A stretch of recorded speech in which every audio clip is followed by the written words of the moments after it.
Ok. Então, iniciando agora a sessão de julgamento do quinta-feira, 3 de setembro, período da tarde.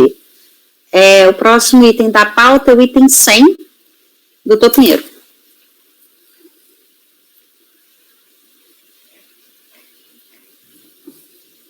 Está sem áudio. Não estamos te ouvindo.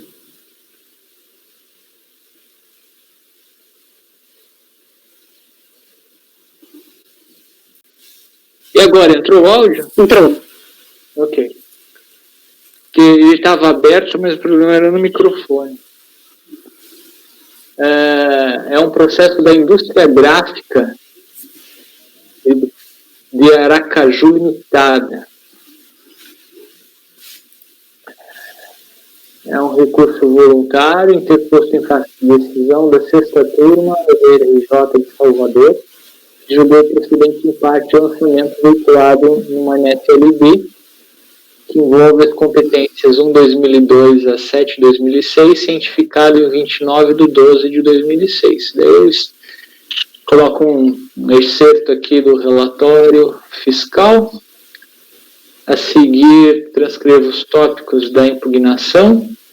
O julgamento ele foi convertido em diligência e a fiscalização informou não haver duplicidade entre a NFLD e um auto de infração de obrigação acessória e que os valores anteriormente constituídos numa NFLD foram considerados no RADA, no RDA e no RADA, bem como os valores de uma LDC e de um DCG, este último identificado daí na NFLD do lançamento por limitação do sistema SAFIS. Antes da cientificação do resultado da diligência, nova diligência foi comandada. Eu transcrevo aqui o comando. A fiscalização daí emite um relatório fiscal complementar, do qual eu transcrevo um trecho aqui. A empresa, então, ela é cientificada da informação fiscal e do relatório fiscal complementar, acompanhado do FLD, tendo apresentado manifestação de folhas a reiterar as alegações de defesa. A seguir, eu transcrevo as emendas do acordo de impugnação.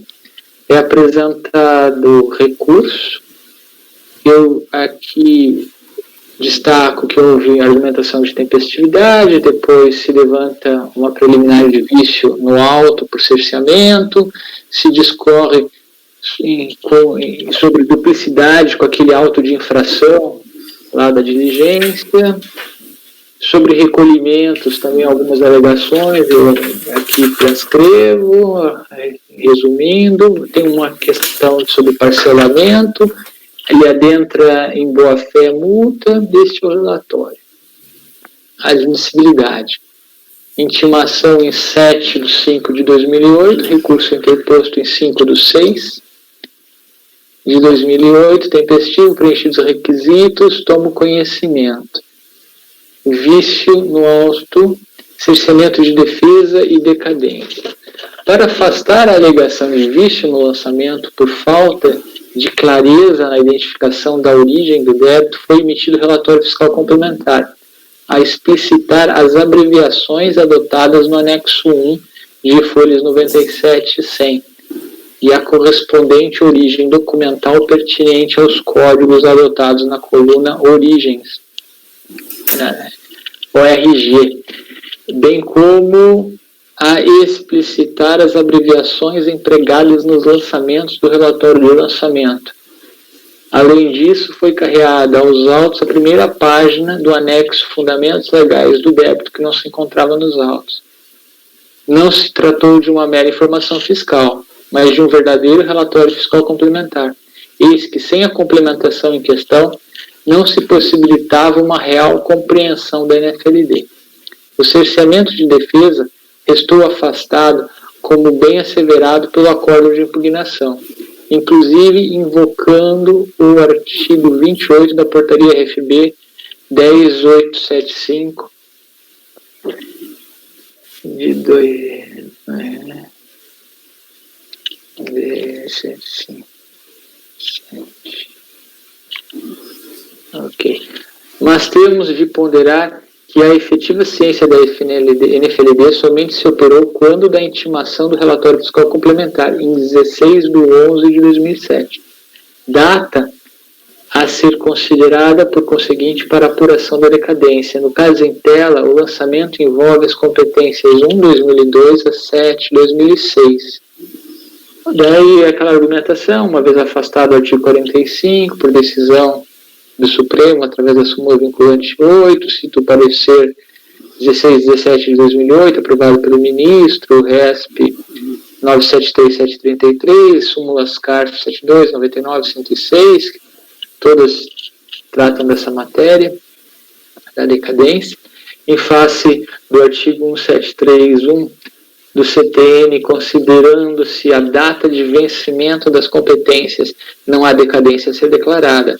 Em face do 150, parágrafo 4º do CTN, devem ser atingidas pela decadência as competências 1/2002 a 10/2002, considerando-se a data do fato gerador e a ciência do lançamento em 16/11/2007.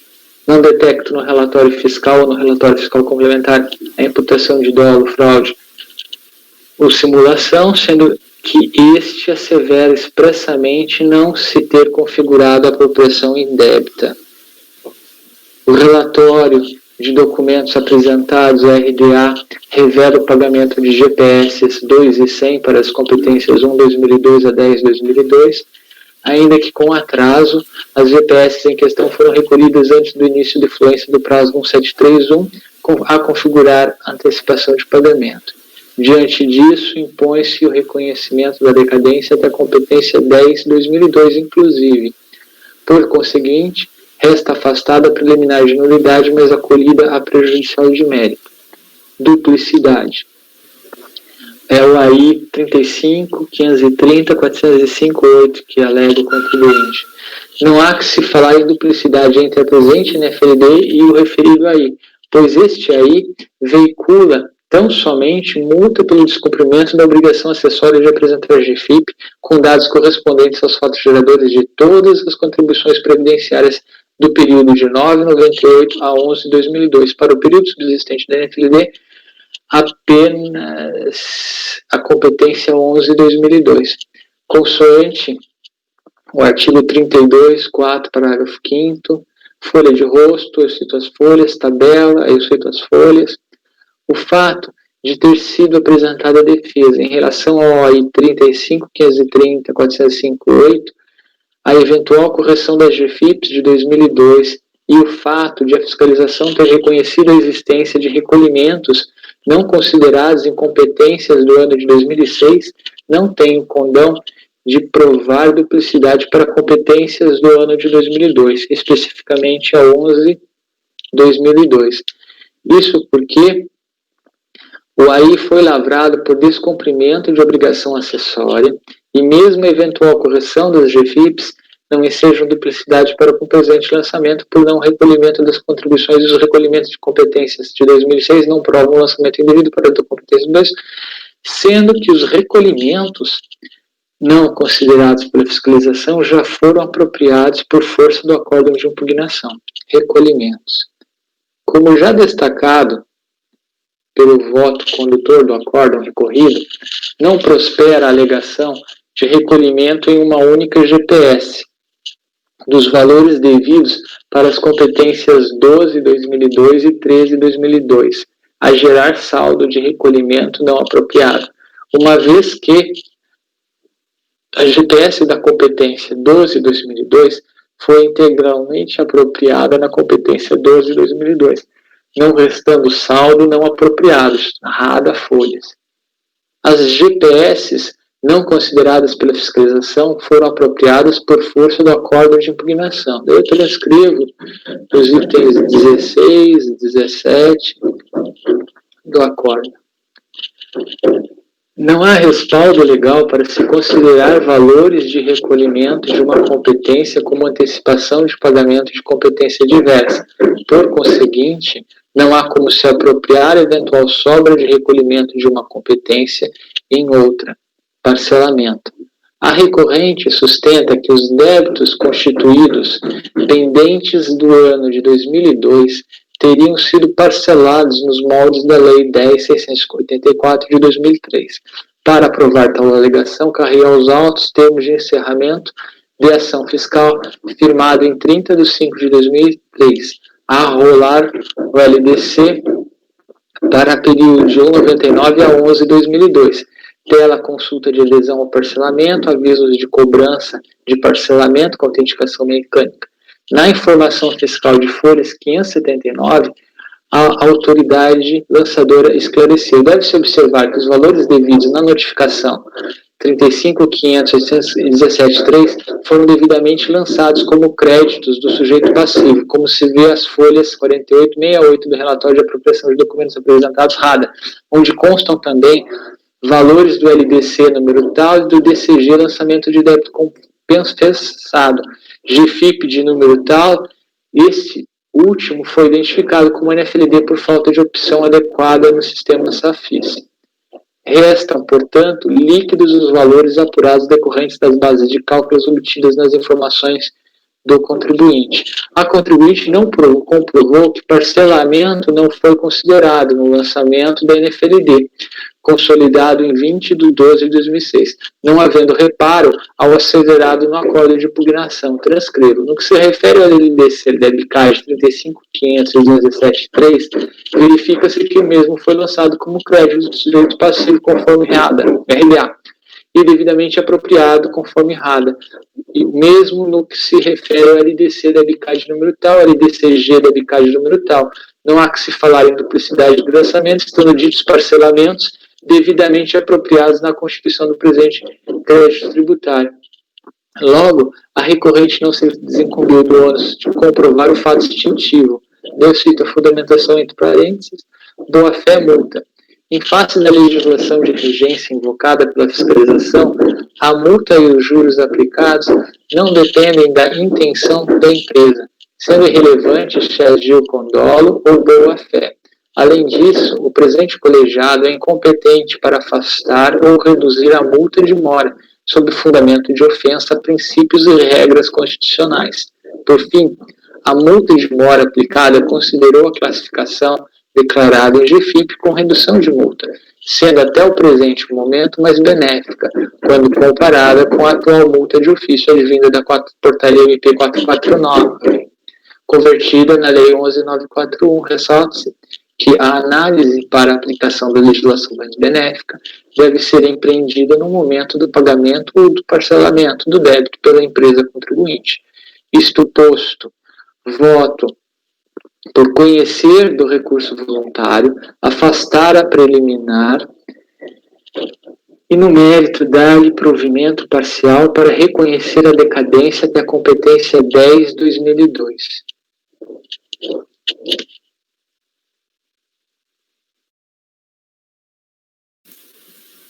Perguntas?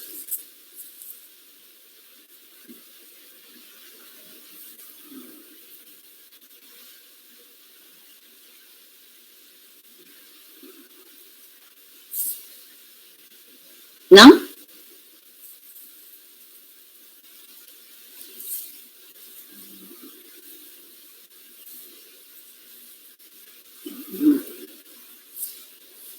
Cléberson. Da minha parte, embora eu acredite que deveria ser o conceito de antecipação de pagamento vinculado a pagamento tempestivo, mas eu reconheço que acho que já tive a oportunidade de falar que é uma tese bem mais tem que ser trabalhada, né, e enquanto inclusive resistência, razão do seu rigor. Ao menos, restando, me parece que conseguimos aqui, que ao menos no colegiado predomina o entendimento que, ao menos quando vira o ano, quando inicia a contagem para outra regra, assim não se considera como antecipação de pagamento, como o doutor Pinheiro está trazendo aqui, né, o raciocínio. Então, Então, nesse contexto, eu acho razoável aqui acompanhar esse raciocínio aqui do Dr. Pinheiro quanto à decadência, mesmo que os pagamentos não tenham sido feitos tempestivamente, vencimento da obrigação, mas foram feitos antes do início da regra de decadência pelo 173. Esse, para mim, é o ponto mais polêmico, então eu acompanho o voto do relator. Eu acompanho pelas conclusões. Quer explicar, não? Preciso? Não. É exatamente esse ponto que o Dr. Cleverson levantou anteriormente. Andréia? Acompanho pelas conclusões. Com o relator. Pelas conclusões. Por relator.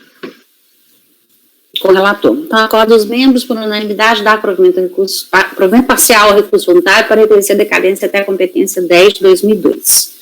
Votaram pelas conclusões Raíde, Matheus e André. Pode fazer o próximo, 101. Doutora Miriam? Pois não? A patrona já está na sala de espera. Ah, já? Então, pode trazê-la para a reunião, aí nós vamos fazer o processo dela. Ok, doutora Miriam, farei a convocação. Por favor. Qual que é o número mesmo, Raíde? 107, 108 e 109. Uhum.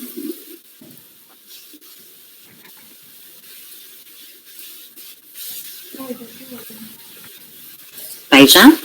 Oi? Ela está passando o link. Provavelmente.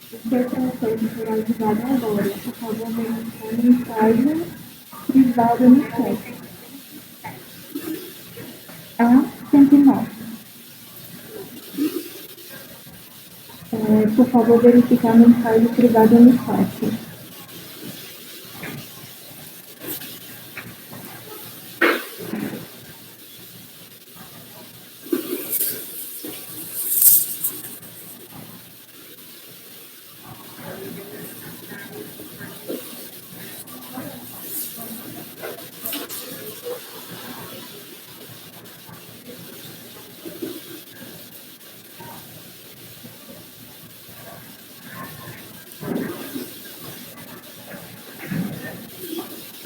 Presidente, a patrona já foi convocada. Ok, obrigada.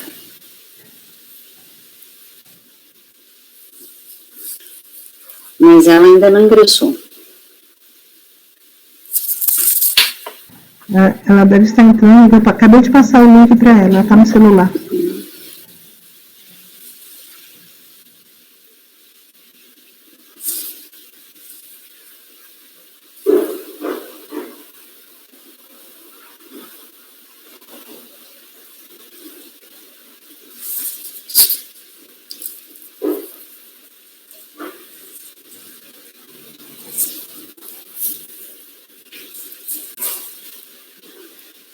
Gabriela Araújo? Olá, boa tarde. Boa tarde, tudo bem? Tudo bem. Então, vamos iniciar, doutor Raide, o item 107 da pauta. Isso. Primeiramente, boa tarde, doutor relator. Não, só um minuto, ele não leu o relatório ainda. Tá bom. Daqui a pouco eu deixo fazer a sustentação. Só vou pedir que desligue o microfone enquanto ele lê o relatório, tá? Obrigada. Bem, item 107, o item 107, 108 e 109 tem como base um plano de fundo a mesma matéria. Do 107 para o 108 vai mudar apenas o período e o 109 é CFL 68, tá bom?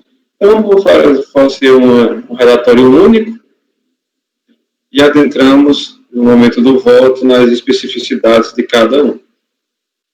Sociedade Agostiniana de Educação e Assistência recorre a este conselho da decisão da 13ª turma da RJ em São Paulo, acórdão aqui mencionado, no ano de 2008, as folhas também aqui mencionadas, que julgou proceder a financiamento fiscal concernente às contribuições previdenciárias devido ao INSS, referente à parte dos empregados, incidentes sobre os valores de bolsas de estudos concedidas aos filhos dos segurados, em relação, neste caso, ao período de janeiro de 2002 a dezembro de 2006, conforme relatório fiscal, as folhas aqui também mencionadas. Conforme depreende do relatório fiscal, a contribuinte foi registrada no Conselho Nacional de Assistência Social, é portadora de SEBAS e usufrui de isenção das contribuições previdenciárias de que tratam os artigos 22 e 23 da Lei 8.212. As contribuições lançadas incidem sobre os valores de bolsas de estudo concedidas aos filhos dos empregados que estudam nos quatro colégios pertencentes à atuada e deveriam ter sido descontadas dos segurados que ainda não contribuem pelo teto máximo. A rubrica não está incluída no rol de verbas que não integram o salário de contribuição, conforme consta no parágrafo 9º do artigo 28, ficou repetido aqui, da Lei 8.212. A concessão de bolsa de estudos não configura rubrica indenizatória, mas sim benefício garantido, convertido em ganho habitual por tratar-se de vantagem econômica concedida ao trabalhador, quando este deixa de gastar com despesas escolares para seus filhos. Os valores foram apurados com base em relações fornecidas pela contribuinte e para o cálculo da contribuição devida pelo empregado foi adicionado o valor da bolsa ao salário de contribuição constante de folhas de pagamento aplicada à correspondente alíquota, deduzidos os valores recolhidos à Previdência Social e observando o limite de salário de contribuição. O contribuinte regularmente intimado apresentou impugnação, requerendo decretação da procedência do feito. Como já dito, a DRJ de São Paulo entendeu por bem julgar totalmente procedente o lançamento, e regularmente intimada e conformada com a decisão recorrida, a autuada apresentou recurso voluntário nas folhas 652 a 688, procurando demonstrar sua improcedência, desenvolvendo em síntese as seguintes razões. Após breve relato das fases processuais, bem como dos fatos que permeiam o lançamento, revisa as alegações de impugnação, motivo pelo qual adota o relatório da decisão de piso, se não vejamos. O que diz o contribuinte é que é o reconhecimento da decadência do direito do INSS lançar o suposto crédito tributário referente às parcelas anteriores a dezembro de 2002. Item 2. Da precária caracterização das bolsas de estudo como salário e da desconsideração dos termos das convenções coletivas de trabalho.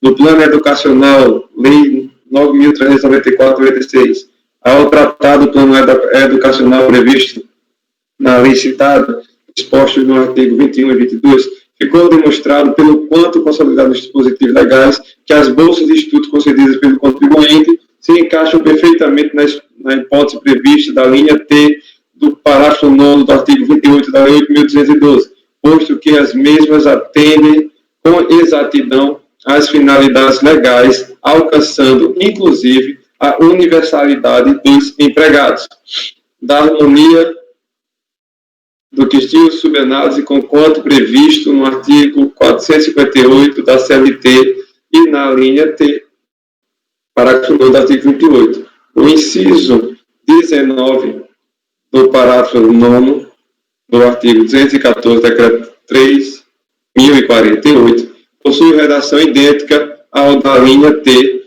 do também parágrafo 9 do artigo 28 da 8.212, o que demonstra ainda mais o caráter de plano educacional das citadas bolsas de estudos.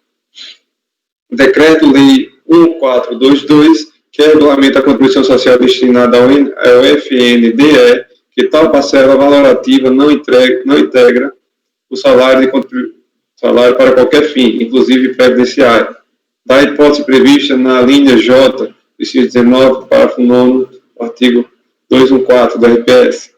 As bolsas de estudo concedidas na forma constatada nesses autos, lastreadas em acordos coletivos de trabalho, tratam-se de parcelas valorativas com nítida característica transitória e em óbvia consequência de inadequada incorporação ao salário.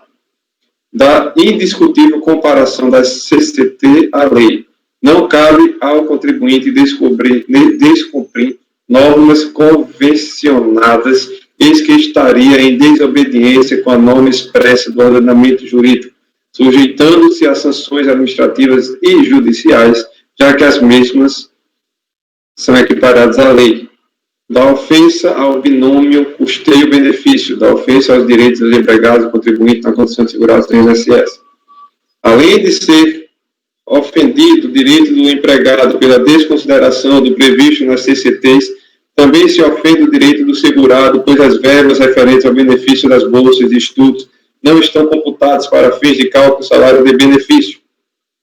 Da revogação do disposto pela linha Q do artigo 28 da Lei 8.212, pelo disposto na Lei 10.243, nova redação, inciso 4, parágrafo 2º da 458 CLT. Da inconstitucionalidade da taxa Selic, da multa consignada. A multa imposta não pode de forma alguma ser aplicada validamente, na medida em que não houve sonegação, fraude, aproveitamento econômico de qualquer natureza, etc., mas tão somente o devido lançamento e decorrente da homologação. O teor do artigo 112 CTN estabelece a interpretação benigna em favor do contribuinte, há de se aplicar o adequado percentual da multa, que é o específico, caso está a exigir, e da obrigatoriedade de julgamento da inconstitucionalidade da legislação pela administração pública. Por fim, requer o conhecimento e provimento do seu recurso para desconsiderar os autos de infração, tornando-se sem efeito e no mérito absoluto em procedência. Não houve apresentação de contra-razões, é o relatório. Boa tarde, então, a todos. Boa tarde, doutor relator Raid Santana e demais jogadores aqui presentes. Conforme exposto pelo Dr. Raid, os casos tratam de recurso voluntário interposto por uma entidade beneficente de assistência social, contra o acórdão prolatado pela 13ª turma, onde os membros julgadores concluíram pela procedência do lançamento efetuado pelas correspondentes NFLDs referente a contribuições previdenciárias supostamente incidentes sobre bolsas de estudos concedidas aos filhos de funcionários da entidade. Conforme se verifica do relatório fiscal que conduziu o lançamento, especificamente na folha 392 do processo, a auditoria fiscal considerou os valores de bolsas de estudos como salário indireto, inserido no conceito de salário de contribuição, presente no artigo 28, inciso 1 da Lei 8.212, ainda na redação da Lei 9.528 de 97.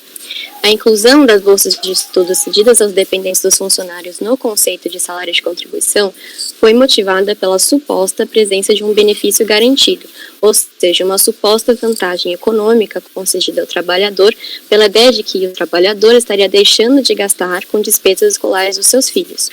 Somada a isso, apesar da previsão expressa no mesmo artigo 28 da lei, em seu parágrafo 9º, a linha T, a respeito da não inclusão dos valores pagos a título de auxílio ao plano educacional aos funcionários, a auditoria fiscal entendeu que a verba educacional estaria adstrita aos funcionários da entidade, de tal forma que as bolsas cedidas aos dependentes dos funcionários se enquadrariam na regra de incidência do salário de contribuição e não na exceção da linha T.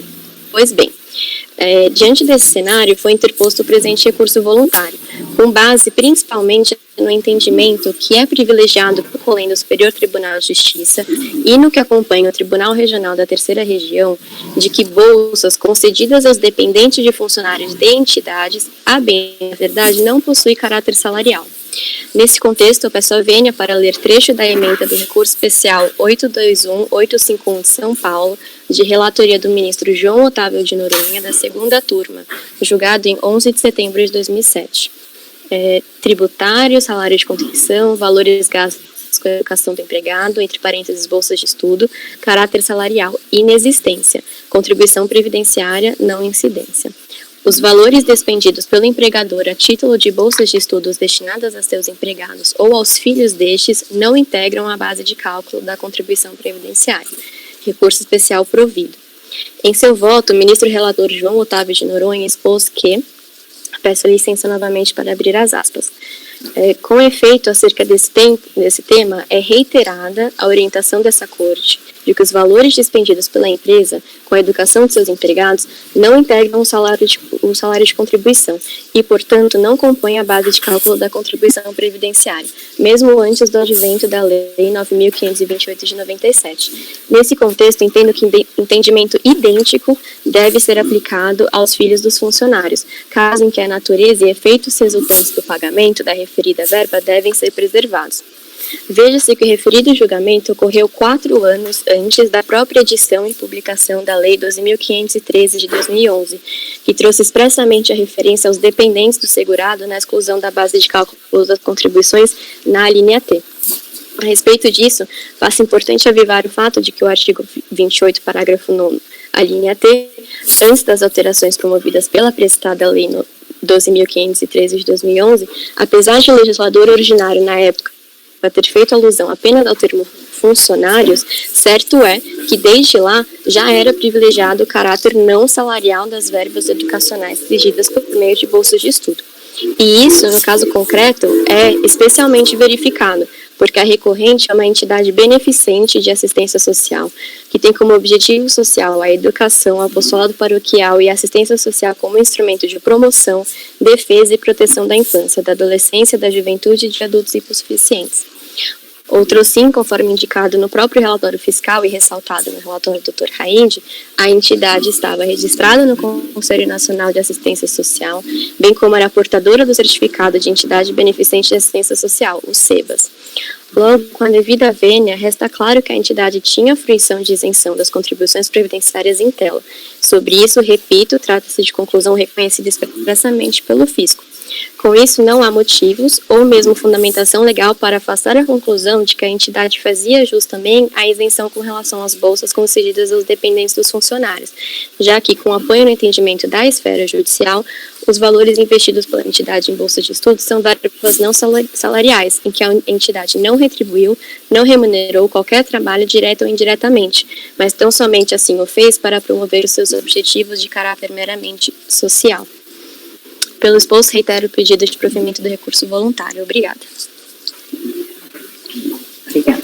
Obrigada, doutora. Doutor Raide, o voto. O recurso é tempestivo, dele conheço e passo a análise das ações recursais. Inicio com o tópico da decadência e digo, conforme consta dos autos, a presente notificação fiscal abrange fatos geradores ocorridos no período de janeiro de 2002 a dezembro de 2006, a contribuinte alega que encontra-se atingida pela decadência parte do crédito tributário, pois, como visto, passaram-se 5 anos entre o lançamento das contribuições por homologação e a constituição definitiva do débito nos termos do artigo 150, parágrafo 4 do CTN. Aqui, vou pular essa primeira parte, já que é minha argumentação padrão, que todos já conhecem. E após a súmula, CAF, eu digo, em suma, recipiendas maiores elucubrações a propósito da matéria, uma vez que a simples análise dos autos nos leva a concluir pela existência de antecipação de pagamento. Aí, deixo aqui bem negritado. Por tratar-se de lançamento referente ao pagamento realizado a título de bolsas de estudos concedidas aos filhos do empregado, portanto, diferença de contribuições apuradas em procedimento denominado batimento de FIP, GPS, folha, eis que a contribuinte promoveu o recolhimento para esse ponto das contribuições incidentes sobre a remuneração reconhecida, ou seja, o salário normal. Fato relevante para a aplicação do Instituto nos termos da decisão STJ acima limitada, a qual estamos obrigados a observar. Ademais, a autoridade lançadora deixou bem claro tratar-se de lançamento de diferença de contribuições previdenciárias. Se não, vejamos o teor do relatório fiscal. Relaciona aqui o item 14, que diz: os valores das bolsas de estudos foram apurados com base em relações fornecidas pelo contribuinte, onde consta a identificação do empregado respectivo valor mensal da bolsa. Para o cálculo da contribuição devida pelo empregado, a autoridade fiscal adicionou o valor da bolsa ao salário de contribuição constante das folhas de pagamento. Deixou grifado essa parte, aplicando-se a correspondente alíquota e deduzindo-se os valores recolhidos à Previdência Social, observando o limite do salário de contribuição. Mas Ainda mais, como se extrai do termo de encerramento fiscal, as folhas 102, no decorrer da ação fiscal, a autoridade fazendária examinou comprovantes de recolhimento, além de outros documentos, o que nos leva a concluir pela existência de pagamentos parciais realizados pela contribuinte. Na sede de manter a ordem legal no sentido de adotar o prazo decadencial escrito no artigo 150, parágrafo 4 do CTN, e faça o recolhimento parcial das conclusões previdenciárias lançadas. Neste diapasão, tendo a fiscalização constituída do crédito previdenciário em 30 de novembro de 2007, com a devida ciência da contribuinte, verifica-se que os fatos geradores até a competência 10 de 2002, inclusive ela, encontram-se extintos pela decadência. Paramos ou continuamos? Pode continuar. Né? Dito isto, adentramos ao mérito. Como já explicitado no relatório, bem como pela patrona, o foco é a bolsa de estudo concedida aos dependentes dos funcionários. Esse primeiro tópico aqui, faço uma introdução da legislação, também como é conhecimento dos senhores, inclusive citando um acordo, um trecho do acordo do Dr. Cléber, que já citei em várias outras oportunidades. E meu voto é baseado, então, como base no meu voto, o voto vencido da conselheira Rita Elísia, no acordo 9202006502 da segunda turma da Câmara Superior, que aqui eu transcrevo e vou ler para os senhores. Diz o voto: quanto ao mérito do recurso do contribuinte que discuta a incidência de contribuição previdenciária sobre bolsas de estudo ofertadas aos dependentes dos empregados, me posiciono no sentido de não estarmos diante de fato gerador do tributo. Isso porque tais vantagens não assumem caráter de remuneração, sendo impossível classificá-las como salário de utilidade. Segundo afirma o jurista mineiro, o ministro do Tribunal Superior do Trabalho, Maurício Godinho Delgado, na obra Curso de Direito de Trabalho Tal, para caracterizar essa atividade devem ser analisados 3 requisitos. O primeiro deles é o da habitualidade do fornecimento. Deve o fornecimento do bem ou serviço ser reiterado ao longo do contrato de trabalho. Deve estar presente a ideia de ser uma prestação de repetição, uniforme em certo contexto temporal. O segundo requisito é a presença do caráter contraprestativo. O fornecimento defende que é necessário que a causa e objetivos envolvidos no fornecimento da utilidade sejam essencialmente contraprestativos. É preciso que a utilidade seja fornecida preponderantemente com intuito retributivo, com um acréscimo de vantagens contraprestativas ofertadas ao empregado pela pertinência, vale citar tal. Neste quadro, não terá caráter retributivo o fornecimento de bens ou serviços feitos com instrumento para viabilização ou aperfeiçoamento da prestação laboral. É claro que não se trata restritivamente de essencialidade do fornecimento para que o serviço possa ocorrer. O que é importante para a ordem jurídica é o aspecto funcional, prático e instrumental de utilidade ofertada para o melhor funcionamento do serviço. A esse respeito, já existe clássica fórmula exposta pela doutrina como suporte do texto do velho artigo 458, parágrafo 2º da CLT. E quanto ao fornecimento e provimento de educação, o referido ministro ainda destaca que trata-se de dever imposto à empresa pela própria Constituição Federal. E por tal razão, o bem ou serviço ofertado não pode ser classificado como salário de utilidade, vale citar. O dever, como se sabe, é tutela de interesse de outrem, imposta a alguém pela ordem jurídica. O dever não necessariamente favorece o sujeito passivo de uma relação jurídica direta. Neste sentido, distingue-se da simples obrigação contratual. Pode, assim, a conduta derivada da tutela de interesse de outrem reportar-se a uma comunidade indiferenciada de favorecidos. É o que se passa com as atividades educacionais, por exemplo. O empregador tem o dever de participar das atividades educacionais do país, pelo menos o ensino fundamental dos pais. Esse dever não se restringe a seus exclusivos empregados, estende-se aos filhos destes e até mesmo à comunidade, através de contribuição parafiscal chamada salário educação.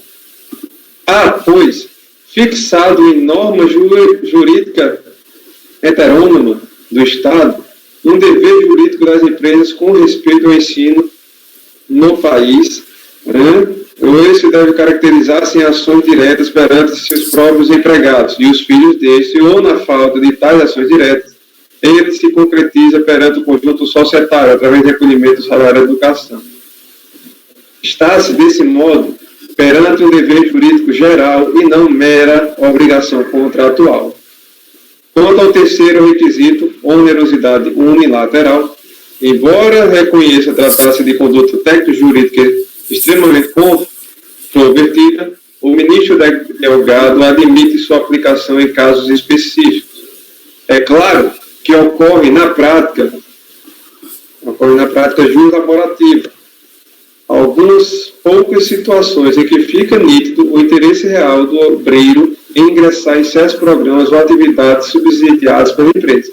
Trata-se de atividades ou programas cuja fruição é indubitavelmente vantajosa ao trabalhador e à sua família, e cujo custo econômico para o empregado é claramente favorável, em decorrência do subsídio empresarial existente.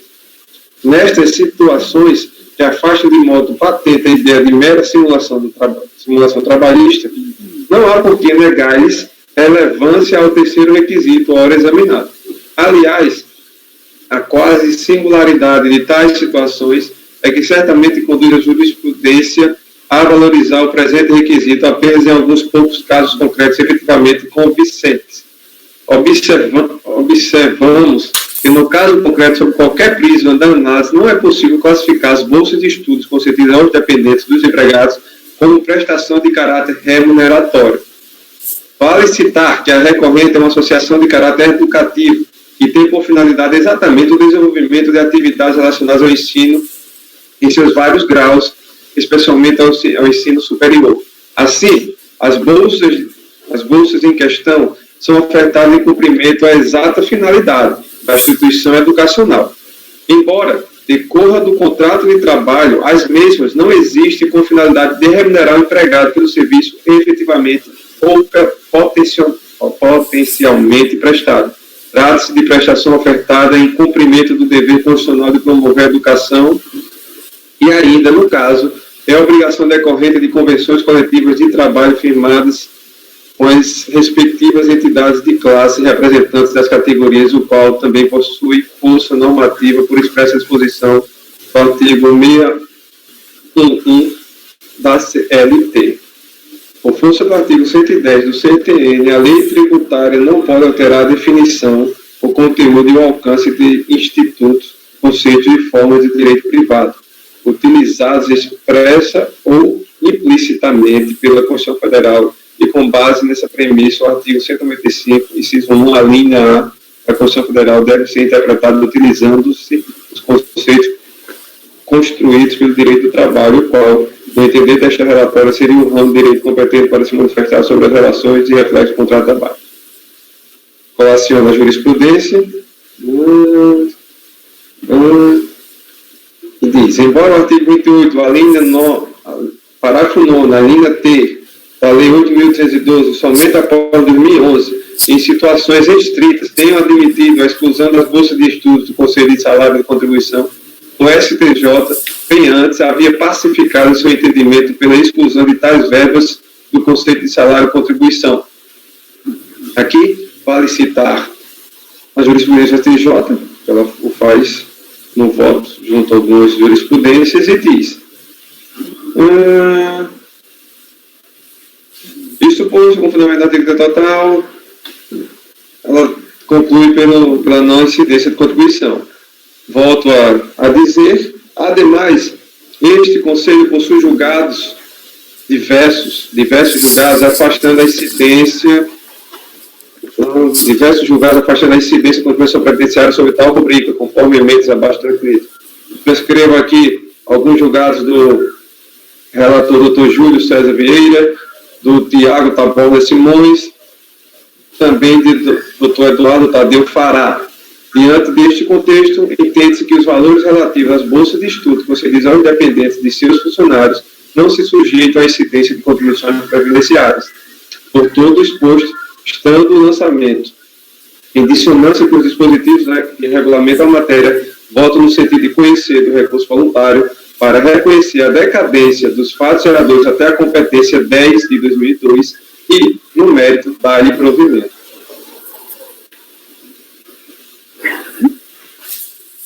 Ok. Em relação à decadência, vamos votar a decadência primeiro. Cleberson. Eu acompanho o voto do relator quanto à decadência. Pinheiro. Acompanho. Acompanho. Matheus. André. Por unanimidade, então, né, reconhecer a decadência até 10 de 2002. Quanto ao mérito, Cleberson.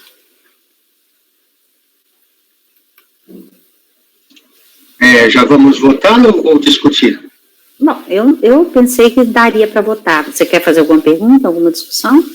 Não, pergunta não. Se teria alguma discussão. Não acho. O Dr. Raid mudou o entendimento, foi? Mudou? Como assim?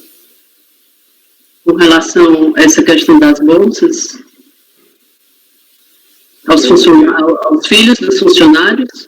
É porque a gente tinha votado o processo agora em março, o acordo 2401-007-505, e não foi nesse sentido.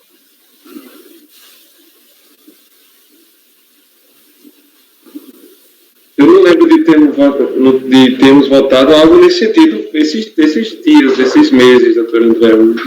Agora, eu acho que não era especificamente com relação a isso, acho que não era. Não, era ensino superior, eu acho. Nível superior, não é não. Julgando alguns processos de minha relatoria que era fornecido aos próprios empregados, mas foi aquele gasto pontual, como bem disse o Dr. Cleberson, não era fornecido a todos e nem eram abrangidos a todos e etc. Era diferente. Vinculação à atividade fim, né? Isso. Não era... Não era mesmo. Não era.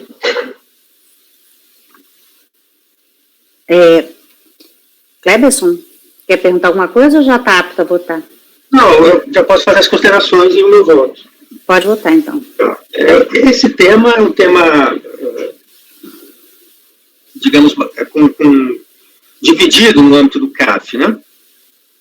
Podem observar, o Dr. Raid trouxe uma decisão do voto vencido, mas é agora de 2000, né, doutor? É de 2020? 2018. É de 18. Mas tem também 2020 agora, decisões antes desse período, né, de quarentena, de pandemia e da própria alteração da lei, né, quanto ao voto de qualidade, e se mostra dividido, né? Estava localizando um voto meu aqui também, 2017,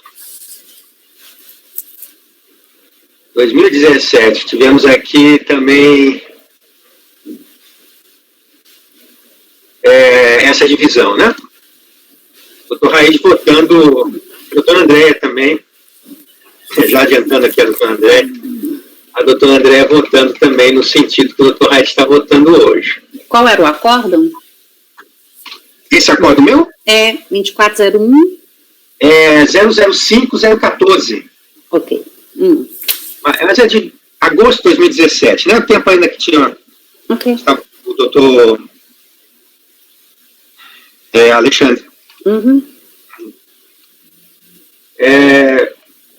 Então, sempre foi dividido. E o que eu sempre defendi nesse tema é que, assim, eu entendo perfeitamente o raciocínio que é feito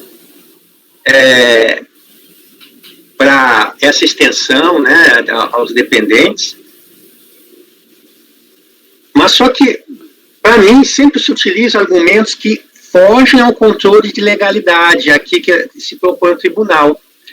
Se leva para discutir que tem seu caráter indenizatório, que tem princípios constitucionais envolvidos, vários argumentos, né, que são subjacentes e são necessários para desconstruir ou para dizer que há previsão dos dependentes na redação antiga da linha T do parágrafo 9º. Mas eu não consigo, eu realmente é dizer que é contrariar o que o legislador previa na época. Na época, ele previa somente o benefício para os empregados, para os trabalhadores, e com certas restrições ainda. Mesmo a mudança, observe que mesmo a mudança em 2011, da redação da linha T para dependentes, o legislador continuou, para fins previdenciários, ele continuou estabelecendo restrições. Quando, na verdade, se olharmos todos esses fundamentos, o pagamento de auxílio educacional seria isento. Não estaria no campo da incidência. Seria essa, não importa, não tem condições. Não teria essas restrições essas condições que o legislador ordinário impõe para a contribuição previdenciária. Então, eu entendo que o dependente, quando é inserido o dependente na redação da linha T do parágrafo 9º, anterior à modificação 2011, há uma interpretação que amplia. Há uma interpretação ampliativa. Ela não é uma interpretação que atende ao texto do legislador. A interpretação, nesses casos, não pode restringir nem ampliar. Nesse meu modo de ver, nesse caso concreto, amplia. A ideia, até falo nesse acordo, a ideia subjacente naquela redação era o fornecimento da educação aos empregados como ferramenta de desenvolvimento do trabalho, proporcionando igualmente menor produtividade e benefício para a atividade da empresa. Essa era a ideia do legislador. Se essa ideia está incompleta e tem que ser estendido aos dependentes, como depois foi reconhecido, e volto a dizer, foi reconhecido para os dependentes, mas mesmo assim estabeleceu-se algumas restrições. O dispositivo ele tem restrições, condições. Ela deve ser feita com interpretações que fogem à redação à época. O que é possível no âmbito judiciário, mas não no âmbito administrativo aqui que a gente está julgando. Por isso que eu sempre votei no sentido de não estar abrangido o benefício para os dependentes. Nesse raciocínio, então, eu vou divergir do doutor Raid. E no caso, doutor Raid, só para me ajudar, uma vez divergindo, a única matéria que eu teria que enfrentar seria a multa. A multa e os juros, né, o Selic? Tá. O juro Selic seria a soma 4, né? E a multa seria a retroatividade com base na portaria, é isso? Também, né? Tem mais algum argumento, assim, só para... Acho que... Não sei se tem eu acho que não. Os outros argumentos, doutor Cleberson, dizem respeito à própria natureza, né? A questão do mérito, da Bolsa do Estado. Não há um argumento sobre não eventualidade, sobre ser um pagamento eventual em razão de decorrer da norma coletiva trabalhista? Bom, se é esse argumento, eu entendo que se está na norma é habitual, porque ele se repete ano a ano. Vamos falar alguma coisa sobre não ser habitual. Isso estaria no acordo da DRJ tratando sobre esse tema. Durante vários períodos, né, no caso que é plano educacional, né? Então, no mérito, Cleberson nega provimento, certo? Não, provimento parcial, né? Não, no mérito. A decadência a gente já votou. Não, no mérito é provimento parcial. A multa. Não é isso? É isso mesmo. Eu estou falando isso porque não deu tempo para mim analisar com calma. Não, é sim, é isso mesmo. Não foi dado nenhuma... A decisão de piso não abordou essa portaria, foi anterior, né? Não é anterior, não. Anterior? É no final de 2008. É no final de Não, 2008. não tinha portaria ainda, né? É a portaria de 2009, né? Uhum. Então seria para aplicar a portaria de modo que fosse recalculado a multa com base na nova legislação, e se fosse mais benéfica, essa multa deveria ser atribuída ao contribuinte. Ok. Basicamente, é isso. Pinheiro. Acompanho a divergência. Andréa. Acompanho o relator. Aquele caso que eu disse é diferente, não é igual a esse. Uhum. Matheus. Matheus nada, Rodrigo. Matheus. Relator. André. Acompanho o relator. Então vai dar um empate, porque acompanha a divergência. Eu entendo que nós estamos afastando dispositivo de lei, hein? Quando não aplica isso daí, é a redação vigente à época, interpretação restritiva. Então, peraí, vamos lá. Então, por empate, em razão do empate, dar provimento. Né? Vencidos eu, Cleberson, Pinheiro e Rodrigo, que dávamos provimento parcial apenas para reconhecer a decadência e determinar o recálculo da multa. Certo? O 101. Desculpa, eu não entendi o final, cortou aqui. É dar provimento para, desculpa? Dar provimento. Em razão do empate no julgamento, dar provimento ao recurso. Os dois recursos principais estão Não, nós estamos só no primeiro. 107. Só no 107. Agora que nós vamos para 108. Nós entendemos que é a mesma matéria, não precisa nem de relatório de novo, é só resumir, mas o resultado agora é só do 107, tá? Não. Tá, Próximo. Obrigada. Nada. O 108.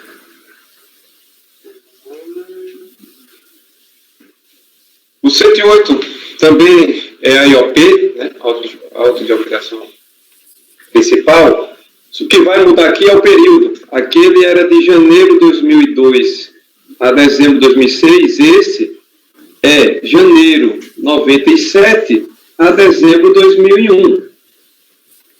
Aqui, a DRJ já reconheceu a decadência em parte do crédito, relativa às competências de janeiro de 97 a novembro de 2001, aplicando os termos, a contagem do prazo decadencial nos termos do artigo 173 do CTN.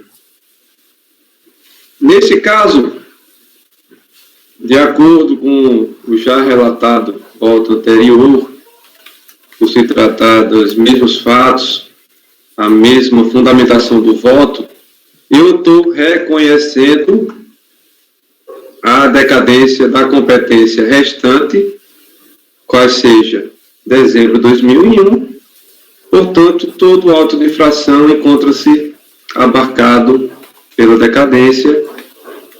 Desse modo, voto no sentido de conhecer e dar-lhe provimento ao recurso para reconhecer a decadência total do crédito tributário. Ok. Cleberson. A data da ciência é a mesma, doutor Raídia? É a mesma, doutor Cleves. É a mesma, né? É a mesma. Acompanho o relator. Acompanho. Acompanho.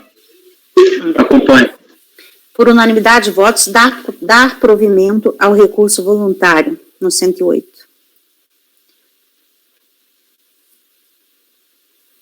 Certo? O 109. 109 é um CFL 68 decorrente da junção desses dois autos de infração. Tá? Aqui eu estou aplicando, quer dizer, minto, já foi aplicada a decadência do 173 pela DRJ, tá? Aí aqui eu repiso a alegação, eu repiso a decadência no 73 nos moldes da súmula CAF 142, concluindo que a decisão de piso agiu de maneira correta, E em relação ao mérito, à obrigação acessória,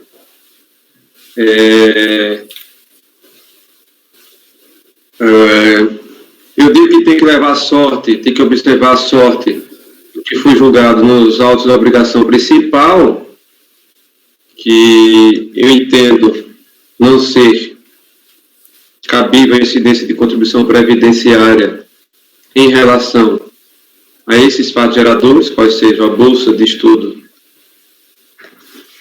dadas aos dependentes, dos empregados, e concluo meu voto, pois há, principalmente no processo do item 108,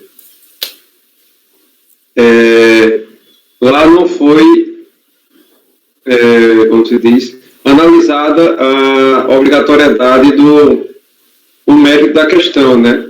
Há uma competência aqui que transfere para esse auto de obrigação acessória, competência 12/2001, que não foi analisado o mérito. E aqui não está decadente nos termos do artigo 173.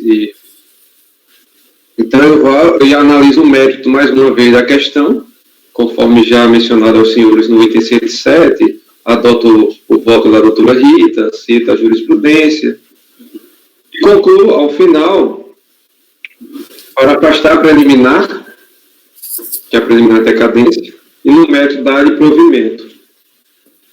Mas só uma observação, eu vou fazer o 108, voltando ao 108, tal qual eu fiz um outro aí, com 2 resultados, porque na decadência foi unânime, só no mérito que não foi, tá bom? É porque, só para ressaltar. Mas vamos lá. Assim, por unanimidade a decadência e por empate o mérito, ok. Eu que não tinha colocado. Desculpe, presidente, eu não entendi. 108? Eu votei o 108 é dar. O 107 é que eu vou separar, vou colocar aqui unanimidade declarar decadência e no mérito o empate. Não, sim. Eu tinha notado que a senhora tinha feito assim. Não, pois é, mas eu não tinha. Mas é isso, exatamente. Mas é o correto, sim. É o correto, ok. E esse aí agora é o tipo da coisa, né? Uma I68 que tem que seguir mesmo a sorte do principal. Esse eu estou aqui realmente com uma dúvida para não parecer que meu voto é incoerente, né? Não, a gente não votaria o mérito mais, né? Você só ia votar porque o acessório segue o principal aí. Porque aqui, no acessório, como foi decidido para desonerar o crédito no principal, eu acompanho, mas não...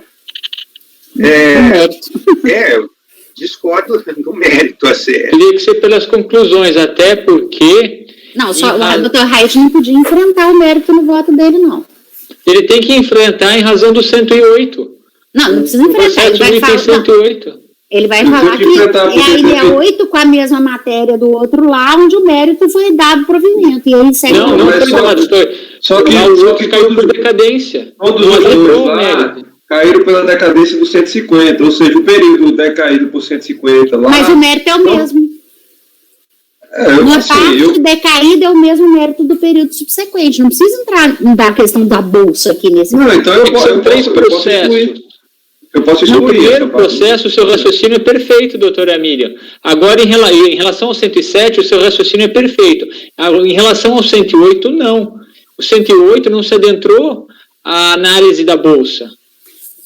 O 107, o 108 não, mas o 108 é todo decadente, e é decadente para cá também, porque o 108 é só até 12 de 2001. O 103 sobra 10. O 12 entrava, sobrava 12. Mas a matéria é a mesma do outro, É a mesma do outro. A gente, como está jogando conjunto, a gente sabe disso, né? Mas, assim, a maneira correta eu acho que é essa que eu fiz. Só que eu posso excluir, eu não tenho problema. Não, tem que colocar, até porque eu entendo que tenho que adentrar nessa questão aqui. E quando eu ficar vencido, eu não vou acolher a tese de dar provimento. No meu entendimento, seria, nesse caso aqui, negar provimento, provimento parcial só para portaria.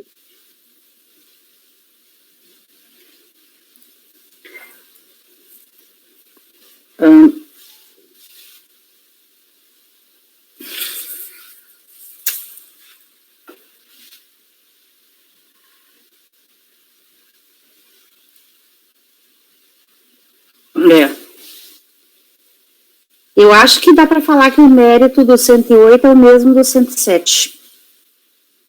E foi tudo julgado em conjunto e que o resultado foi pelo provimento. O resultado final foi pelo provimento. Não vejo problema nisso, não. Não está julgando tudo em conjunto mesmo. Cita os dois processos. E o acessório acompanha o principal, não tem jeito. É a melhor solução.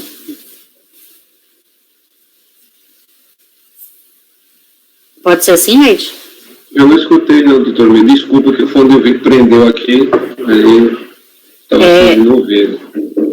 Mas pelo que eu vi no final, eu excluo essa parte e digo. Fala que os dois com obrigação principal foram julgados juntos, a diferença entre eles é só o período do lançamento, quanto ao mérito do resultado. Foi X. O plano de fundo é o mesmo, a matéria é a mesma, então não há necessidade de adentrar o mérito desse processo. Ok? Pode ser? Isso.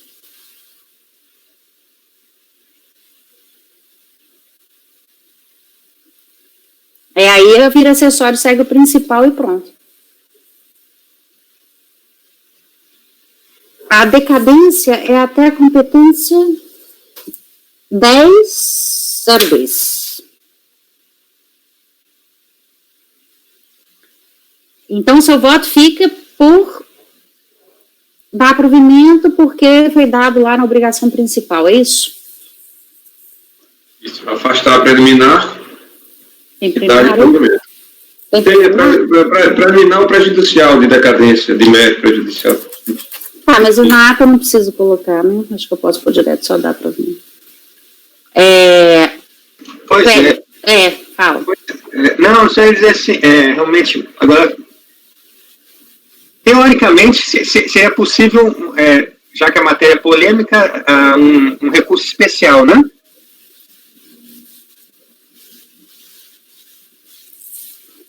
Para esse processo, né?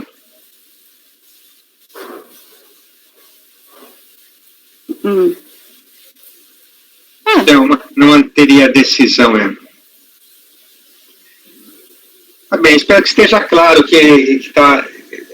Não sei se tem que fazer. Não vai ficar claro, não. Eu acho que tem que fazer uma declaração de voto? Tem que fazer uma declaração de voto, doutor? Pinheiro. É porque eu entendo que não dá para querer aplicar, dizer que o acessório está seguindo o principal em relação à competência 12. Porque não há principal julgado na competência 12 para dizer que se aplica os mesmos argumentos. Lá foi por decadência apenas.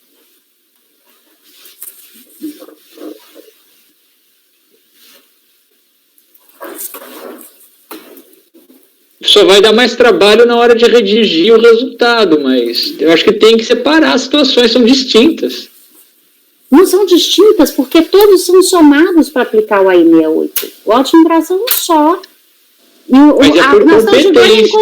A competência 12, ela só está nesse processo aqui porque ela foi aglutinada para fazer um único auto de infração, mas ela é isolada tecnicamente.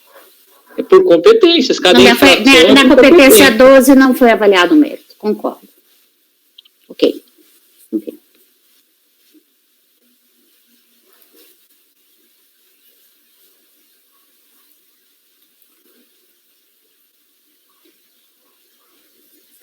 Então, vamos lá. Lá no 107, o resultado ficou da seguinte forma. Esse aqui tem decadência, Raide, para alguma competência, não? Tem, né? Não, porque já foi reconhecida pela DRJ. Já foi? Aí o contribuinte público que seja pelo 150 e o citação da CAF. Ok. Então, lá no 107, o resultado ficou da seguinte forma. Quais os membros do colegiado? Por unanimidade de votos, dar provimento parcial ao recurso voluntário para declarar a decadência até a competência 10.02. B. No mérito, por determinação do artigo 19E da Lei 10.552, em face do empate no julgamento, dar provimento ao recurso voluntário. Incididos Cleberson, Pinheiro, Rodrigo e Miriam, que davam provimento parcial ao recurso voluntário nesta parte, para determinar o recálculo da multa nos termos da portaria conjunta.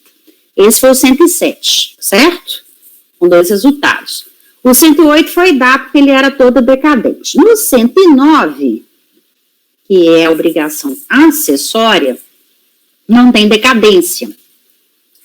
Então, o que nós temos que falar? Que é só do empate no julgamento direto. Então,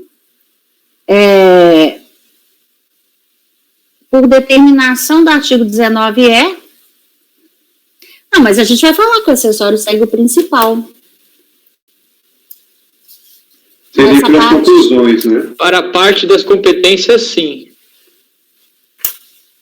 Então, acordo os membros, por unanimidade de votos, dar provimento. Não. Ficaria a segunda parte do 107. Em razão do empate, tá. Acordo os membros do colegiado. Doutor Raide, o senhor poderia me esclarecer, aqui, nesse processo, competências do 107 que foram lá, foram canceladas por decadência, estão aqui no 109? Estão. Então, quais seriam estas competências? Janeiro de 2002 a 10 de 2002, né? 10 de outubro 10 de 2002. Então, é janeiro de 2002 a 10 de 2002 e 12 de 2002 é que estão nessa situação. 12 aí, de doutora Emília. 2001. Se eu entendi corretamente. 12 de 2001. Pois nós vamos ter que fazer o seguinte. Para as competências de janeiro de 2002 em diante, é unanimidade. O acessório segue o principal. Mas é que lá caiu por decadência. Para essas competências não chegou a julgar o mérito, mesmo no 107. Mas o mérito é o mesmo. Ele pode falar que naquele lá o mérito se estende. No mérito, ia ser o mesmo resultado. Como a gente tem feito sempre. Vou ter que separar por competências daqui. Então, por unanimidade de votos, dar provimento ao recurso voluntário para... por unanimidade... Presidente, eu acho que vai, assim, vai tornar mais confuso ainda. Nossa, eu não sei o que seria melhor deixar pelo empate. Quiser, eu faço uma declaração de voto só explicando. Por determinação do 19 é o que eu estava fazendo. Eu faço um empate, dá provimento. Vencidos os conselheiros Cleberson, Pinheiro, Rodrigo e Miriam, que a gente fazia o quê? Que não dava, né? Na 12 a gente não daria. Não, que é a portaria. Que dava um provimento parcial ou recurso voluntário nesta parte pode tirar, porque não tem duas partes mais, para determinar o recálculo da multa nos termos da portaria. Isso. Então tá. Então fica mais simples para todos entenderem, e aí, quiser colocar, pode colocar, eu faço a declaração, então, um parágrafo. Por determinação, não precisa, menos que você queira. Por determinação 19 acrescido ao artigo 28, em fase do empate de julgamento, dá provimento ao recurso voluntário. Vencidos Cleberson, Pinheiro, Rodrigo e eu, que dava o provimento parcial ao recurso voluntário para determinar o recálculo da multa nos termos da portaria conjunta 14. Certo? Ficou dessa forma agora. Pronto? Ok. Doutora, muito obrigada. Obrigada a vocês. Boa tarde. Boa tarde. Tchau, tchau. Tchau. Ok. Então, você vai fazer declaração de voto, Cleberson, nesse ou não precisa? Eu acho que não. Não, agora ficou sem declaração de voto, né? O doutor Raide faz o voto completo dele, né? Como ele ia fazer, né? Uhum. Isso. Como já está aí, né? Isso, como já está aqui, né? Até pensei, seria pertinente o doutor Raide inserir um parágrafo explicando isso, do que está acontecendo. Eu acho que seria bom. Não sei, mas é só para a coisa ficar clara. Para evitar embargos que eu estou querendo, né? Também, para evitar embargos, que faça um recurso especial, né, se for o caso, e pronto, mas sem embargos e sem dúvidas. Sem contradição. Ok, 101.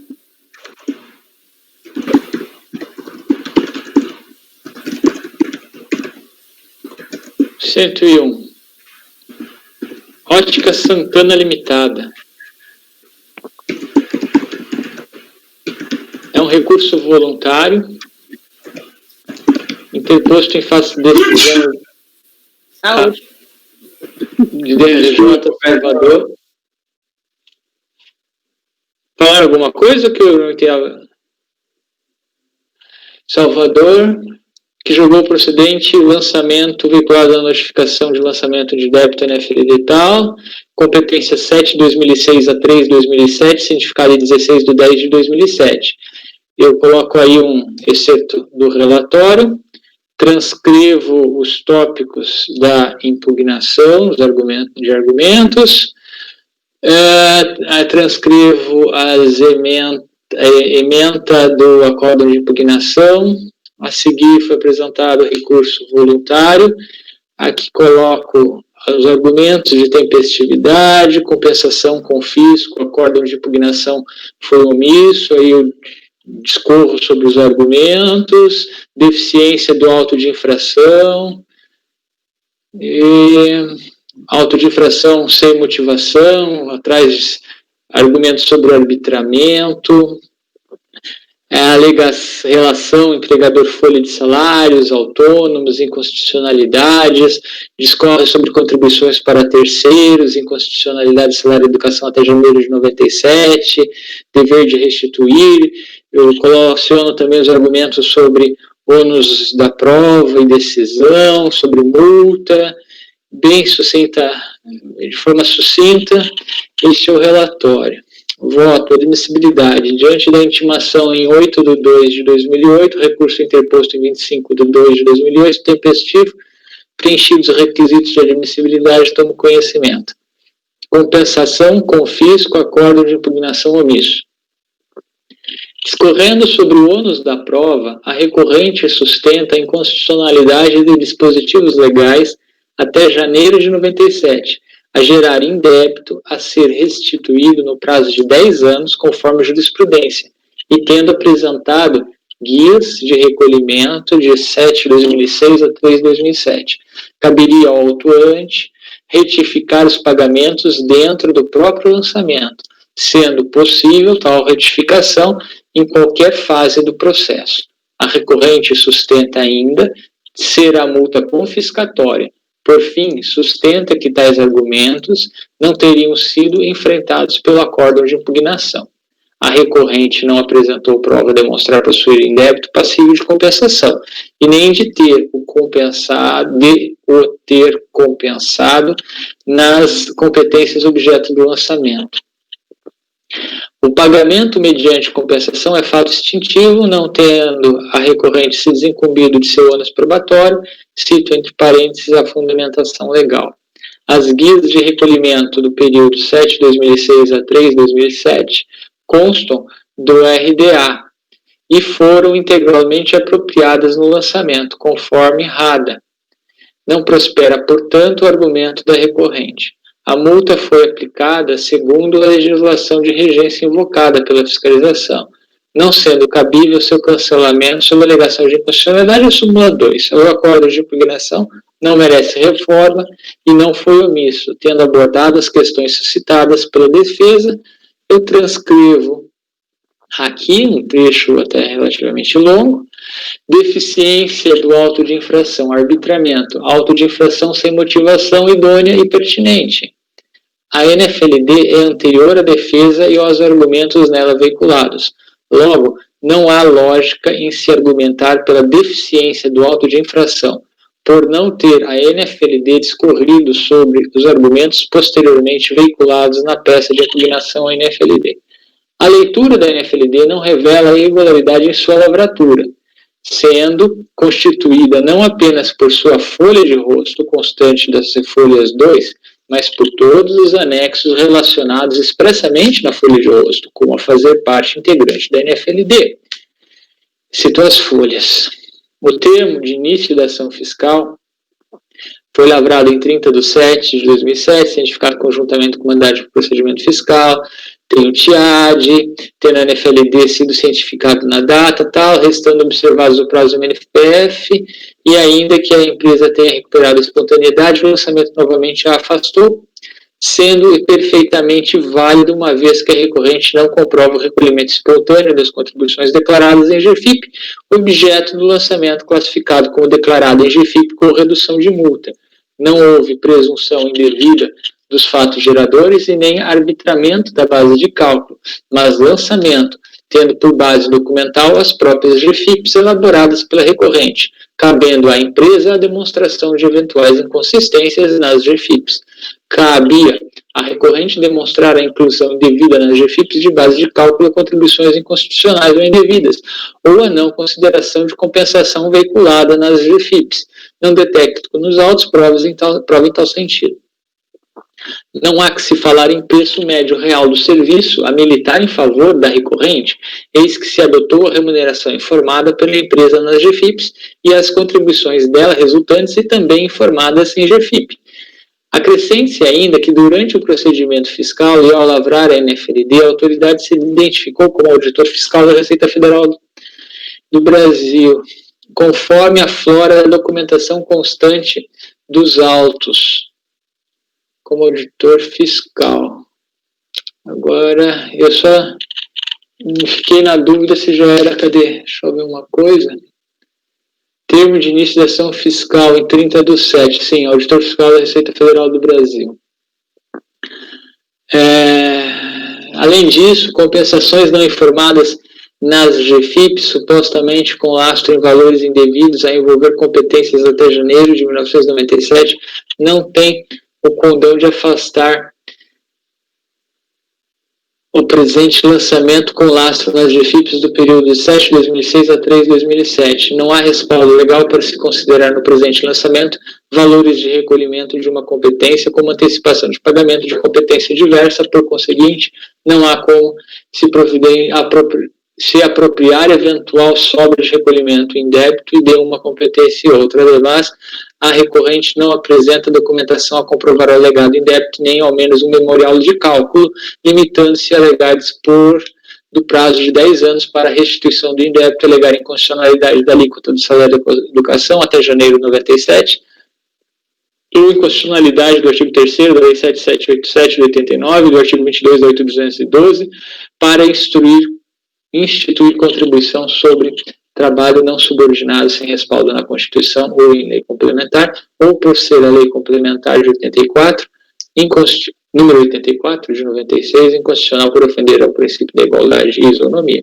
Não prosperam as alegações de falta de motivação e de inexistência de embasamento fático, por não se ter comprovado o não recolhimento do declarado, eis que se evidenciou no discriminativo analítico do débito os valores devidos a partir do declarado em GFIP e a insuficiência dos recolhimentos do período para saldá-los, constando os recolhimentos havidos no RTA e apropriação RADA e próprio DAD. Logo, a recorrente não foi capaz de demonstrar ter o lançamento violado todos os artigos que ela citou.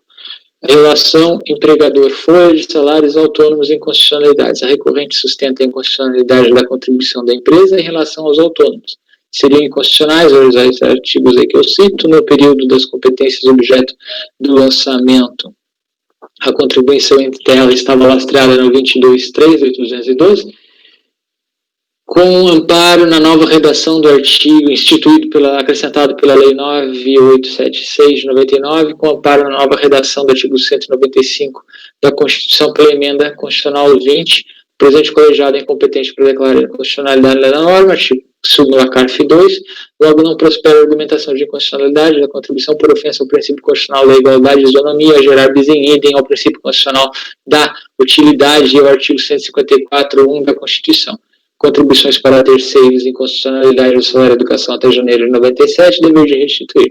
A recorrente sustenta a inconstitucionalidade da alíquota de 2,5% do salário da educação até janeiro de 97, fazendo jus à restituição. O presente processo limita-se ao inconformismo contra a NFLD 37.104.903/4, pertinente à competência 7/2006 a 3/2007. Logo, não prospera o argumento no sentido de ser devido à restituição de valores recolhidos até janeiro de 97, ônus da prova e decisão. A fiscalização explicitou fatos constitutivos extraídos de prova documental em poder da empresa, GFIPs e GPS. O argumento de ter havido indeferimento de petição inicial com lastro no artigo 267 do CPC não guarda pertinência para com o presente processo administrativo fiscal. A impugnação foi julgada pelo acórdão de impugnação e o recurso voluntário está a ser julgado. Não se vislumbra descumprimento de princípios éticos e nem julgamento da lei por parte do acórdão de impugnação. A norma legal determinando o julgamento da impugnação por turma de delegacia da Receita Federal do Brasil de julgamento, integrada por auditores fiscais, sendo irrelevante a alegação de ilogismo em face da regra legal. Multa. Reitere-se que a multa foi aplicada segundo a legislação de regência invocada pela fiscalização, não sendo cabível seu cancelamento sob alegação de inconstitucionalidade por violação a princípios e regras constitucionais, súmula CARF 2. O prazo para o pagamento das contribuições é fixado na Lei 8.212.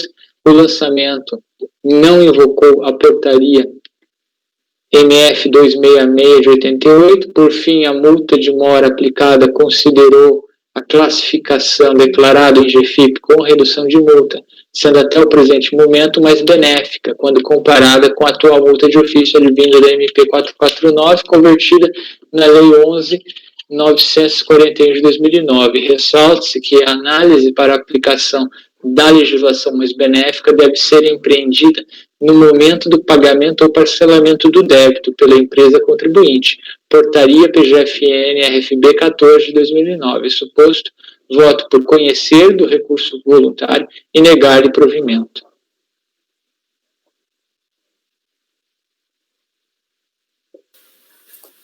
Perguntas?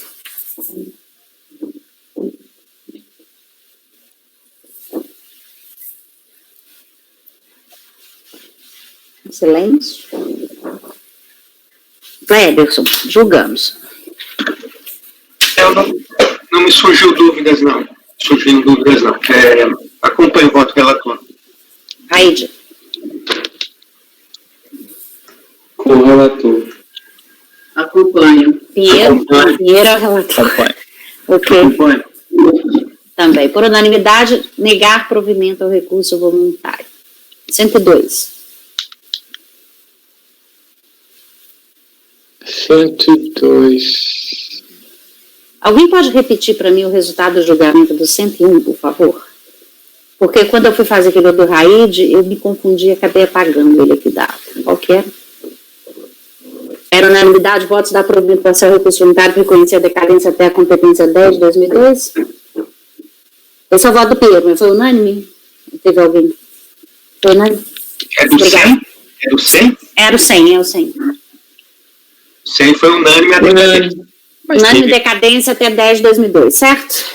Mas teve conclusões, né? Conclusões. Pelas conclusões. Quem votou no 100? Aí, Matheus e Andréia. E a Andréia, tá certo. Ok, obrigada. Tá, agora o próximo é o 102.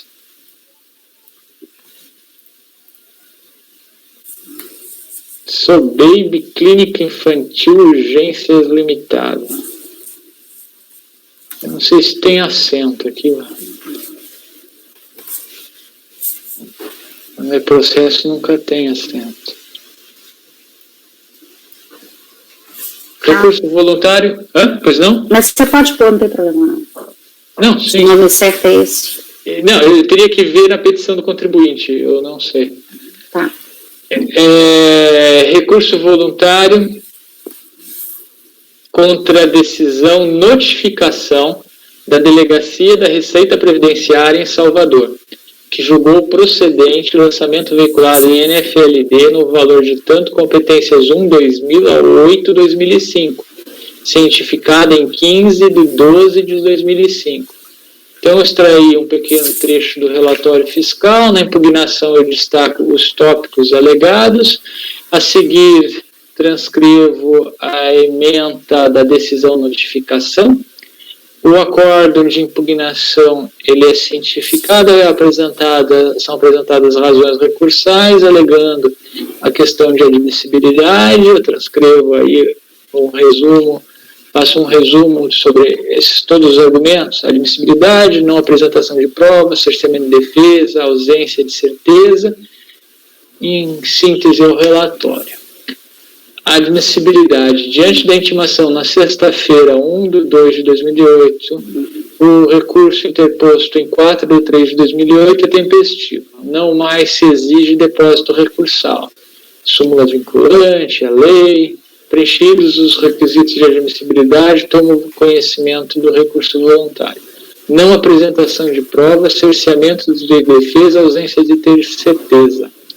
Embora no termo de encerramento da auditoria fiscal tenha constado como assinalado outros elementos, o relatório fiscal é claro sobre os documentos considerados para a apuração dos valores lançados.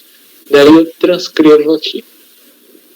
GFIPs e GPS são documentos produzidos pela própria empresa, estando em seu poder. Logo, é totalmente dispensável a juntada aos autos de tais documentos, bastando a minuciosa descrição dos elementos deles extraídos, tal como efetuada nos relatórios anexos da NFLD.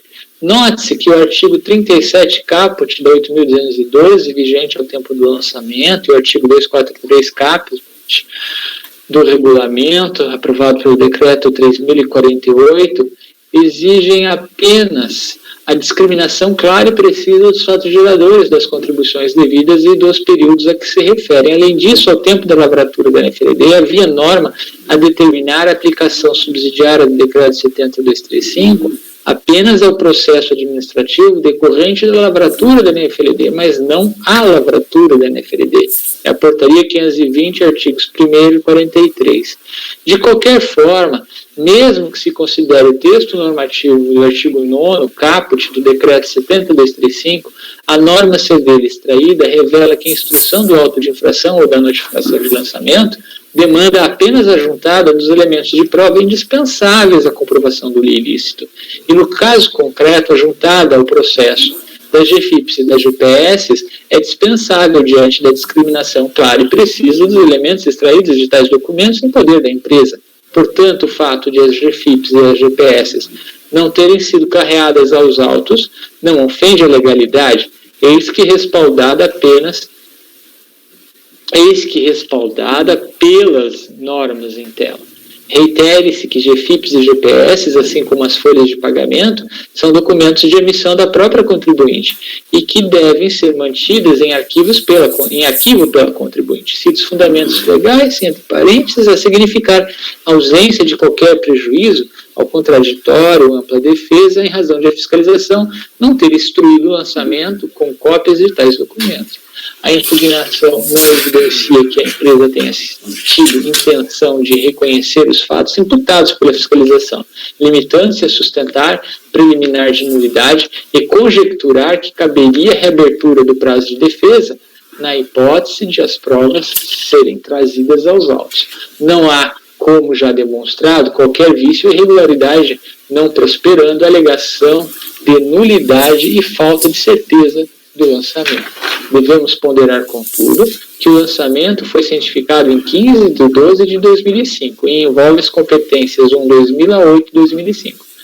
Daí aquele meu texto que eu sempre uso, que cita o artigo 45, superado pela súmula vinculante, o parecer PGFN, o RESP, cito súmulas da CARF, e agora eu adentro ao caso concreto. Em face do artigo 173.1 CTN, considerando-se a data de vencimento das competências, não há decadência a ser declarada.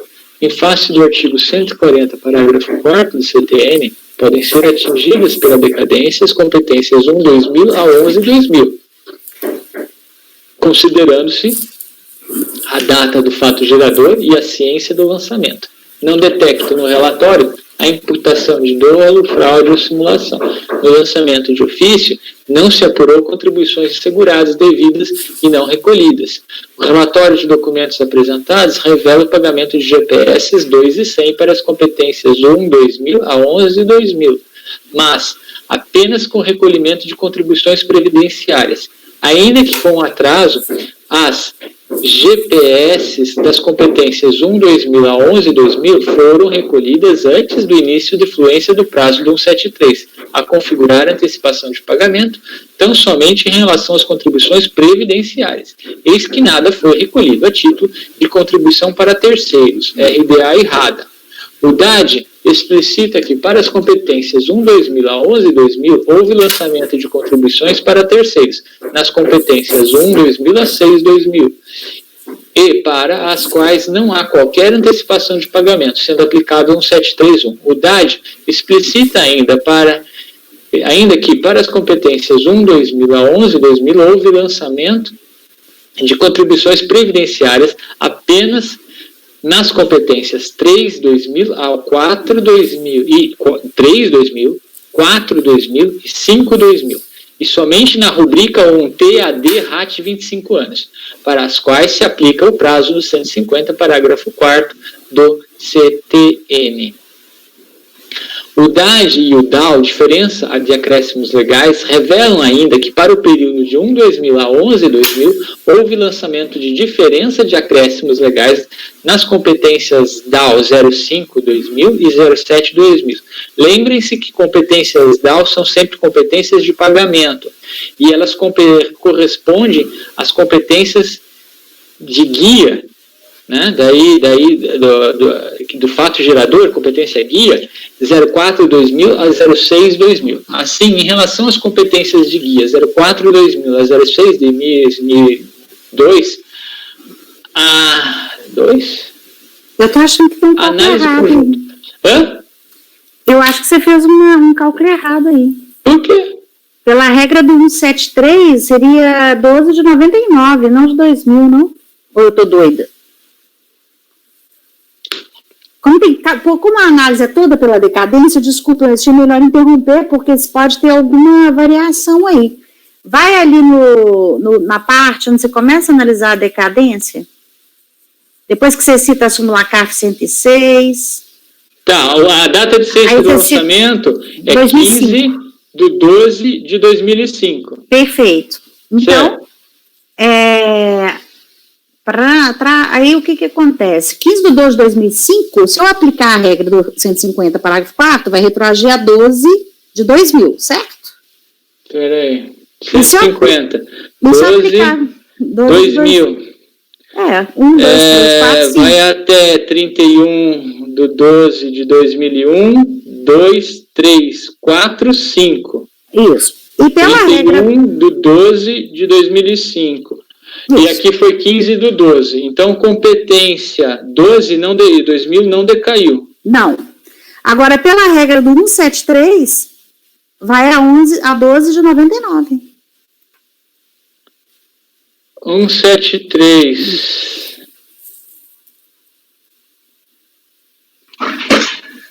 Então, presidente, o doutor Piero disse que a regra do 173 não teria nenhuma competência decadente. Eu que estou doida aqui, então, gente? Não, há decadência a ser declarada pelo 173, está aqui, ó. Aí ele analisa só sobre a regra do 150. Mas o período do lançamento não é de 1 de 2000 a 8 de 2005?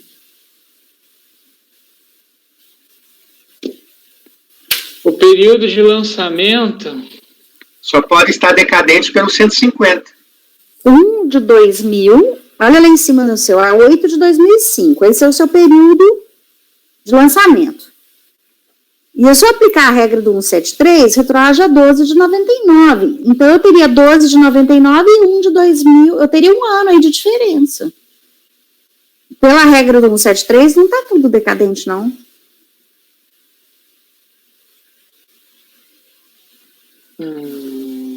Sobraria 2 meses, a não ser que eles estão aí com um período de apuração e não tem lançamento neles. Aí tudo bem, entendeu? Porque às vezes acontece isso. Peraí, agora eu vou ter que abrir o processo para olhar com calma. Vamos dar uma listinha de mesa aí para conferir esses prazos, pode ser? Tá, pode ser. Porque aí a gente faz ele depois. Aliás, vamos fazer um intervalo? Pode ser? Todo mundo? Aí talvez dá tempo de você já olhar aí esses prazos direitinho, a gente encerra, então, esse daí. Então, vamos parar a gravação.